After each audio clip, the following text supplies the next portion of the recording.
આપણે રિસેન્ટલી યુકેથી એક બહુ સ્પેશિયલ કાર્ગો પ્લેને ટેક ઓફ કર્યું છે. આ પ્લેન ભારત માટે રવાના થયું હતું અને એની અંદરનો કાર્ગો બહુ જ સ્પેશિયલ હતો.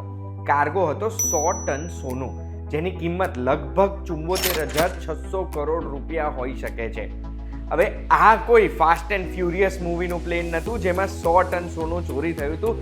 આ આપણા દેશનું લીગલ સોનું હતું, રિઝર્વ બેંક ઓફ ઇન્ડિયાનું સોનું હતું, જે યુકેથી ભારત શિફ્ટ કરાવવામાં આવ્યું હતું. તો મને ઘણા બધા સવાલ એ થાય છે કે આપણું સોનું યુકેમાં શું કરતું હતું, ક્યારથી હતું, કેમ આપણે સોનું ત્યાં રાખીએ છીએ અને કેમ આપણે સોનું પાછું મંગાવ્યું. આ બધા પ્રશ્નોના જવાબ મને મળી ગયા છે અને મારી સાથે સાથે જો તમે પણ મેળવવા માંગતા હોય તો એના માટે ધ્યાનથી સાંભળજો. હું તમને એક વાત કહું.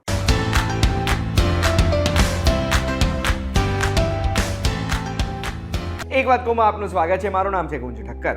રિઝર્વ બેંક ઓફ ઇન્ડિયાનો ડેટા આપણે જોઈશું તો આપણને ખબર પડશે કે અત્યારે રિઝર્વ બેંક ઓફ ઇન્ડિયા પાસે ટોટલ ગોલ્ડ રિઝર્વ 822 ટનથી પણ વધારેનું છે. એટલે લગભગ 6.6 લાખ કરોડ રૂપિયાનું તો ગોલ્ડ રિઝર્વ છે આરબીઆઈ જોડે. આ બધું ગોલ્ડ ભારતમાં નથી રાખતું આરબીઆઈ. લગભગ 50%થી વધારે એટલે 408 ટન જેટલું ભારતમાં રાખે છે. એના સિવાય લગભગ 47% જેટલું એટલે 387 ટન જેટલું બેંક ઓફ ઇંગ્લેન્ડ અને બેંક ફોર ઇન્ટરનેશનલ સેટલમેન્ટ્સમાં રાખ્યું છે આ ફિઝિકલ ગોલ્ડ. અને બીજું લગભગ 26-26 ટન જેટલું ગોલ્ડ રિઝર્વ તરીકે રાખ્યું છે. આમાંથી 100 ટન સોનું બેંક ઓફ ઇંગ્લેન્ડ યુકેથી ઉડીને ભારત આવી ગયું છે, જે રાખવામાં આવશે રિઝર્વ બેંક ઓફ ઇન્ડિયાના જ તિજોરીમાં નાગપુર અને મુંબઈમાં. તો એમાં સવાલ એ થાય છે કે આપણું સોનું બીજા દેશોમાં સૌથી પહેલા કરતું હતું શું? તો આમાં કેવું હોય કે કોઈ બી દેશ હોય ને પોતાનું બધું રિઝર્વ પોતાના દેશમાં નથી રાખતું ને એના ઘણા બધા કારણો હોય છે. સૌથી પહેલું કારણ આપણે ભારતની વાત કરીએ તો 1990-91માં એક ફાઇનાન્શિયલ ક્રાઇસિસ થયો હતો.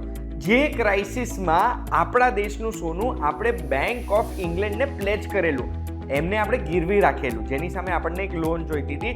એ લોન આપણને મળી અને 91માં લોન તો આપણે પાછી ચૂકવી દીધી હતી, પણ આ સોનું આપણે બેંક ઓફ ઇંગ્લેન્ડ જોડે જ રાખી મૂક્યું હતું. એનું કારણ શું હતું કે અગર આપણે ક્યારે બી પૈસાની જરૂરત પડે ફરીથી સોનું ટ્રાન્સપોર્ટ ના કરવું પડે, કારણ કે ટ્રાન્સપોર્ટ થતું હોય ત્યારે બહુ જ રિસ્ક વધી જાય છે. અને આ સોનું આપણે ત્યાં જ રહેવા દીધું ફ્યુચરની સહુલિયત માટે. સોનું એક જ જગ્યાએ ના રાખવાનું બીજું કારણ છે એની સિક્યોરિટી. એટલે આપણા દેશનું સોનું આપણે અત્યારે જોવા જઈએ ને તો યુકેમાં પડ્યું છે, સ્વિટ્ઝરલેન્ડમાં પડ્યું છે, બેંક ફોર ઇન્ટરનેશનલ સેટલમેન્ટ્સમાં ન્યુયોર્કમાં પણ પડ્યું છે. એટલે અલગ અલગ કોન્ટિનેન્ટ્સમાં આપણું સોનું પડ્યું છે, ભારતમાં બી પડ્યું છે. અને આના લીધે આપણું સોનાને સિક્યોરિટી મળી રહે. ત્રીજું, આપણો દેશ ઇન્ટરનેશનલ ટ્રેડ કરી રહ્યો છે અત્યારે બધા દેશ જોડે. તો ક્યારેક બેલેન્સ આ બાજુ હોય, ક્યારેક આપણે ચૂકવવાના આવે, ક્યારેક આપણે લેવાના આવે. હવે એના માટે જે ટ્રેડ સેટલમેન્ટ્સ માટેની જે સિક્યોરિટી છે ને કે આપણે આ પેમેન્ટ કરી શકીશું, એ સિક્યોરિટી માટે પણ આ સોનું કામમાં લાગી શકે છે. તો પછી સવાલ એ થાય છે કે અગર આટલું કામમાં લાગે છે તો આપણે 100 ટન સોનું પાછું કેમ મંગાવ્યું? અહીંયા આગળ અગર તમે ભારતીય છો ને તો આ વસ્તુઓ સાંભળીને તમને બહુ મજા આવશે. સૌથી પહેલા તો ભારતને આરબીઆઈને સોનાની જરૂરત કેમ પડે? તો સોનું છે ને સ્ટોર ઓફ વેલ્યુ છે. સોનાનો ભાવ ક્યારેય ઘટતો નથી, હાઈલી લિક્વિડ વસ્તુ છે અને સોનું એક હેજ છે. બજાર આખું પડી જશે પણ સોનાની વેલ્યુ ત્યાં ને ત્યાં રહેશે. કદાચ બજાર પડશે ત્યારે સોનાની કિંમત વધશે કારણ કે એની ડિમાન્ડ વધી જશે અને એ સોનું એક સ્ટોર ઓફ વેલ્યુ તરીકે કામમાં લાગે. એના સિવાય આરબીઆઈ એક્ટ 1934 ના સેક્શન 33માં પણ એવું લખેલું છે કે આરબીઆઈ જે પૈસા ઇસ્યુ કરે છે એની સામે એને અસેટ શું હોવા જોઈએ? તો સૌથી પહેલું છે ગોલ્ડ રિઝર્વ. એટલે આપણે જે પૈસા ઇસ્યુ કરીએ છીએ આપણો દેશ, એની સામે ગોલ્ડ રિઝર્વ હોવો જોઈએ. ગોલ્ડ રિઝર્વ લગભગ 6 લાખ કરોડનો છે, જે આપણે હમણાં અનુમાન લગાડ્યો હતો. એના પછી બીજું આવે ફોરેન રિઝર્વ્સ. ફોરેન રિઝર્વ્સ આપણા દેશના આપણે જોઈશું આજે તો લગભગ $550 બિલિયન ના છે, જેને કન્વર્ટ કરીશું તો લગભગ 47 લાખ કરોડના ફોરેન રિઝર્વ છે આપણા દેશ પાસે. એની સામે આપણે કેટલી કરન્સી ઇન સર્ક્યુલેશન છે તો રિઝર્વ બેંક ઓફ ઇન્ડિયાનો જ ડેટા જોઈશું તો 35 લાખ કરોડ જેટલું છે. એટલે 35 લાખ કરોડ રૂપિયા જે અત્યારે બજારમાં છે એનું બેકિંગ 47 લાખ કરોડનું ફોરેન રિઝર્વ્સ છે. એના સિવાય 6 લાખ કરોડનું ગોલ્ડ છે.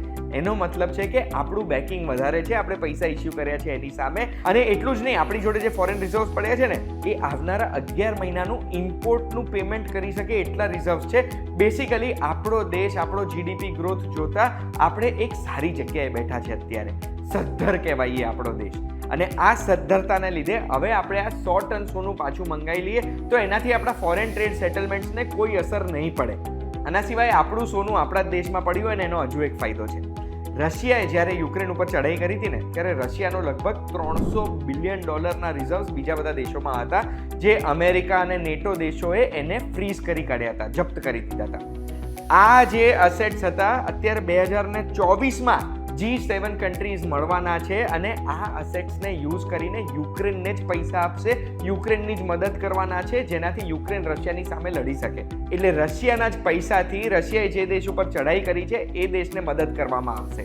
આવું ને આવું અફઘાનિસ્તાન જોડે થયું કે જ્યારે અમેરિકાએ અફઘાનિસ્તાન છોડ્યું ત્યારે અફઘાનિસ્તાનના લગભગ $10 બિલિયન રિઝર્વ્સ હતા, જેમાંથી $7 બિલિયન રિઝર્વ્સ અમેરિકા પાસે હતા. એ $7 બિલિયન હજુ બી અમેરિકાએ જપ્ત કરેલા છે અને અફઘાનિસ્તાનને પાછા નથી આપેલા. કેવો લાગ્યો તમને રિઝર્વ બેંક ઓફ ઇન્ડિયાનો આ મૂવ, ને આના વિશે તમે શું કહેવા માંગો છો મને કમેન્ટમાં કહેજો. અને આ વિડીયોની માહિતીથી કંઈક નવું જાણવા મળ્યું જશે. આવી માહિતી માટે એક વાત કહું, રોજે જોતા રહેજો vtvgujarati.com પર, અને એપિસોડ રોજે તમારે નોટિફિકેશન જોઈતું હોય તો ડિસ્ક્રિપ્શનમાં એક લિંક મૂકી છે વોટ્સએપ ગ્રુપની, એ લિંક ઉપર ક્લિક કરીને ગ્રુપમાં જોઈન થઈ જજો, તો રોજના એપિસોડની લિંક તમને ગ્રુપમાં મળી જશે. આપણે ફરી મળીશું.